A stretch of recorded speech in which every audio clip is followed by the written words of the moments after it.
Hello children, welcome back to your channel study with Poonam ma'am. चलिए बेटा, 6th class में chapter 5 फटाफट हम ये पार्ट 3 है मेरा ये वीडियो, और इसके पहले दोनों पार्ट ज़रूर देख लीजिएगा, तभी आपको समझ में आएंगे। और आज हम पढ़ेंगे हाइड्रोस्फीयर के बारे में। इसके पहले हमने लिथोस्फीयर पढ़ा था। लिथोस्फीयर में हमने कॉन्टिनेंट्स पढ़े थे, अब हम हाइड्रोस्फीयर पढ़ेंगे और ओशियंस के बारे में पढ़ेंगे। So let's start. हाइड्रोस्फीयर, अब नाम से ही हमें पता चल रहा है hydrosphere. The earth is called the blue planet. Earth को हम क्या कहते हैं? ब्लू प्लैनेट कहते हैं। And more than 71% of the earth is covered with water. हमारी अर्थ का 71% भाग जो है अर्थ कवर्ड करती है किससे? पानी से। And 29% is with land. और सिर्फ जो पृथ्वी है यानी अर्थ है, जो लैंड है, वो सिर्फ 29% ही है। Hydrosphere consist of water in all it's form. Hydrosphere में क्या होता है? पानी की जितने भी फॉर्म्स हैं, जैसे सॉलिड, लिक्विड, गैस, ये सारे फॉर्म्स हमको यहाँ पर मिलते हैं। As running water in oceans, ठीक है, ओशियंस और रिवर्स या लेक्स, इनमें हमें रनिंग वाटर मिलता है। आइस इन ग्लेशियर्स, आइस मिलता है। Running water means liquid form हो गया। आइस इन ग्लेशियर्स, ग्लेशियर्स में आइस मिलती है, ये सॉलिड फॉर्म हो गया। Underground water and the water vapour in atmosphere, और वाटर वेपर के रूप में हमारे एटमॉस्फेयर में भी पानी मिलता है। All comprise the hydrosphere. ये सभी चीजें क्या होती हैं? इसमें पानी मिला हुआ होता है। Okay, now more than 97% of the earth's water is found in the oceans and is too salty for human use. अब देखो बेटा, कितना 97% पानी जो है अर्थ का, वो कहाँ मिलता है हमको? ओशियन में मिलता है। और ओशियन में मिलता है, और यहाँ का पानी कैसा होता है? इतना अधिक सॉल्टी होता है कि ह्यूमन यूज़ के लिए है ही नहीं, उसके यूज़ में आ ही नहीं सकता। अब बचा कितना? 3%। A large proportion of the rest of the water is in the form of ice sheet और एंड ग्लेशियर और under the ground, and a very small percentage is available as fresh water for human. अब बहुत सारे, अब ये हो गया। अब ये जो बचा हुआ बहुत सारा भाग, जो 3% बचा है, उसमें भी बहुत सारा भाग जो है, पार्ट जो है, पोर्शन जो है, वो किस फॉर्म में है? आइस शीट के रूप में है। ठीक है, मतलब आइस शीट के रूप में है, और कुछ अंडरग्राउंड वाटर है। और ये पानी जो है बहुत कम भाग में जो है, very small percent available fresh water for human. बहुत कम पार्ट ही ऐसा है जो ह्यूमन के लिए फ्रेश वाटर अवेलेबल है। ठीक है, जो सॉल्टी नहीं है, वो ऐसा बहुत ही कम पार्ट है। Despite being a blue planet we face a shortage of water. यही कारण है कि हम इसको ब्लू प्लैनेट कहते हैं। ब्लू प्लैनेट क्यों? पूरा ब्लू दिखता है, इसीलिए पानी ही पानी है चारों तरफ। लेकिन फिर भी हमारे यहाँ पानी की कमी है, इसीलिए तो कहते हैं सेव वाटर सेव लाइफ। पानी वेस्ट मत करो, क्योंकि जो फ्रेश वाटर है वो बहुत ही लिमिटेड है। सॉल्टी और गंदा पानी और इस तरह के पानी वो बहुत हैं, लेकिन फ्रेश वाटर नहीं है, इसलिए पानी को बचाना चाहिए। Now oceans are the major part of hydrosphere. ठीक है, अभी हमने पढ़ा ओशियन जो है बहुत बड़ी पार्ट है हाइड्रोस्फीयर का। And they are all interconnected, वो सब इंटरकनेक्टेड हैं। आप इससे भी देख सकते हैं, जैसे मैप में भी देखा हमने, देखो चारों तरफ ये पानी पानी पानी पानी, और एक दूसरे से जुड़े हुए हैं। कहीं भी ऐसे नहीं है कि कोई भी वाटर पार्ट इंटरकनेक्टेड ना हो, ऐसा कहीं नहीं। The ocean water are always moving, ये हमेशा मूव करता रहता है। The 3 chief movement of ocean water are the waves, the tides and the ocean current. कौन कौन से इसके 3 मेन मूवमेंट है ओशियन के? पहले है वेव, ठीक है, फिर है टाइड्स और फिर है ocean currents. Clear. The 5 major oceans are हमारे कितने ओशिन्स हैं? 5 मेजर ओशिन्स हैं।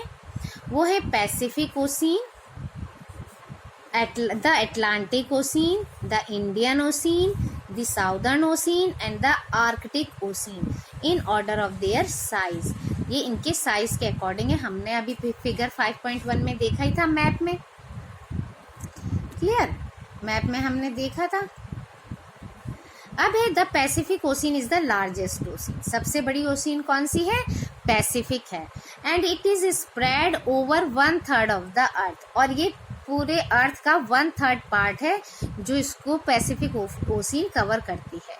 और मैरियाना ट्रेंच हमने पढ़ा था ना, भी Mariana trench the deepest part of the earth lies in the Pacific ocean. जो सबसे गहरा पार्ट है अर्थ पर ओशिन, वो मैरियाना ट्रेंच है। वो किस ओशिन में मिलता है? पैसिफिक ओशिन में मिलता है। The Pacific ocean is almost circular in shape. जो पैसिफिक ओशिन है वो लगभग सर्कुलर शेप में है। Asia, Australia, north and south America surrounded it. कौन कौन से?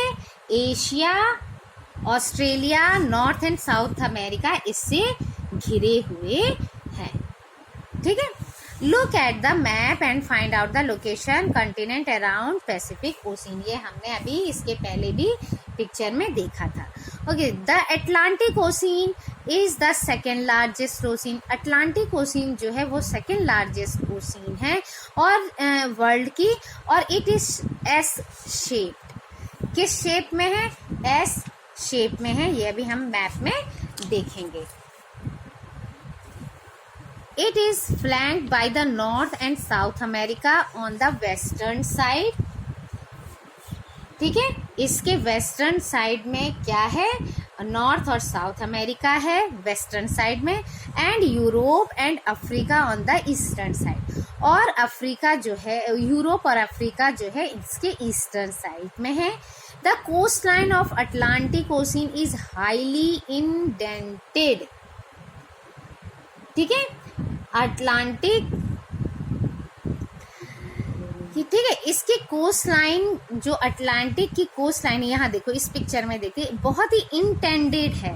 मतलब ऐसे दांत की तरह, ये इस तरह से कुचुड़ कुचुड़ कुचुड़ कुचुड़ टाइप का इस तरह से है।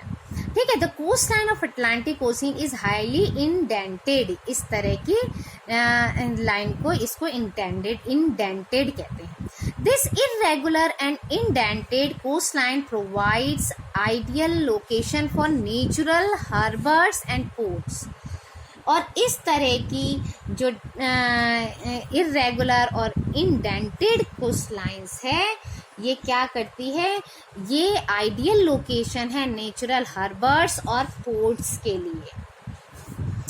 From the point of view of commerce, और अगर हम कॉमर्स की कमर्शियल व्यू से देखें, व्यापार की दृष्टि से देखें, तो इट इज बिजिएस्ट ओशिन। ये सबसे ज़्यादा बिजिएस्ट ओशिन है। क्लियर। चलिए अब मैप में देख लेते हैं इसे। ये आ गया हमारा मैप। ठीक है, अटलांटिक, ये रहा अटलांटिक ओशिन, नॉर्थ और साउथ, ये बन गया एस हमारा। इधर कहाँ पर है हमारा? ये है ना, वेस्ट की तरफ नॉर्थ और साउथ अमेरिका, ईस्ट की तरफ यूरोप और अफ्रीका, यही बताया था। और ये एस शेप, इस तरह से ये एस शेप बना रहा है। क्लियर हो गया? चलिए आगे बढ़ते हैं। Now the Indian Ocean is the only ocean named after the country. Indian ocean ही केवल एक ऐसी ओशिन है जिसका किसी देश के नाम पर उसका नाम पड़ा है ओशिन का, और दैट इज इंडिया। तभी हम इसके इंडियन ओशिन कहते हैं। The shape of ocean is almost triangular. इसका शेप लगभग ट्राइंगुलर है। इस तरह से हमारा इंडिया नीचे से जाता है तो ये लगभग ट्राइंगुलर शेप बनाता है। इन द नॉर्थ की तरफ it is bounded by Asia, in the west by Africa and in the east by Australia. चलिए देखें मैप में। इंडियन ओशियन, ये देखो ये ट्रायंगुलर शेप इस तरह से इंडियन ओशियन। यहाँ देखो ये क्या है, यहाँ पर अफ्रीका वेस्ट की तरफ, ईस्ट की तरफ ऑस्ट्रेलिया। इस तरह से हमारा ये इंडियन ओशियन डिवाइड है। इसके बाद आता है the southern ocean and circles the continent of Antarctica and extends northward to 60 degree south latitude. अब साउदर्न ओशियन जो है, ठीक है, साउदर्न ओशियन जो है वो एंटार्क्टिक ओशियन को चारों ओर से घेरता है और ये एंटार्क्टिक ओशियन से नॉर्थ की तरफ 60 डिग्री साउथ लैटिट्यूड क्रिएट करता है, तक फैला हुआ है। ठीक है, साउदर्न ओशियन जो है, southern ocean Antarctic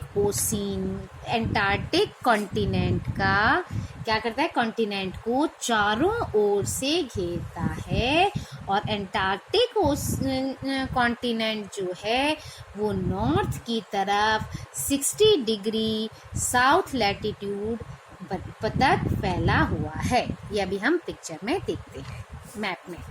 the Arctic ocean, अब है Arctic ocean is located within the Arctic circle. Arctic ocean जो है वो Arctic circle and surrounded the north पोल।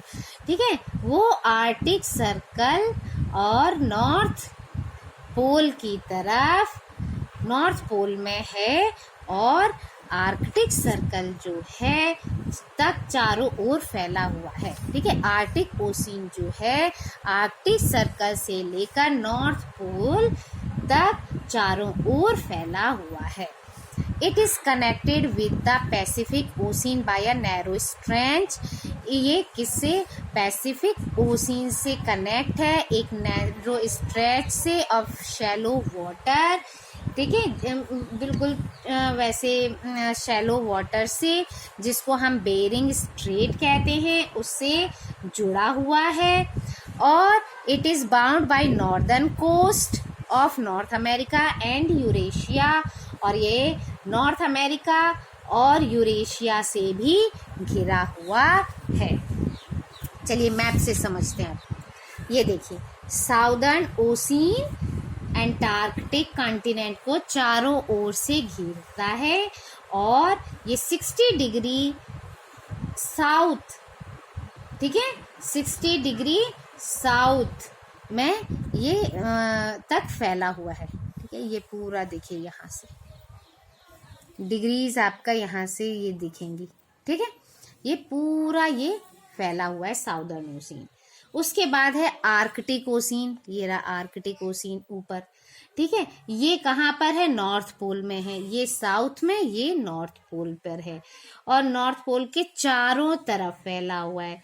और ये किससे, पैसिफिक ओशियन से एक बहुत ही पतली लाइन से मिला हुआ है। ठीक है, यहाँ से ये ओशियन से ये रहा। क्लियर? अब इस वीडियो में इतना ही, आगे का पार्ट आगे की वीडियो में। So thank you, like share and subscribe my channel.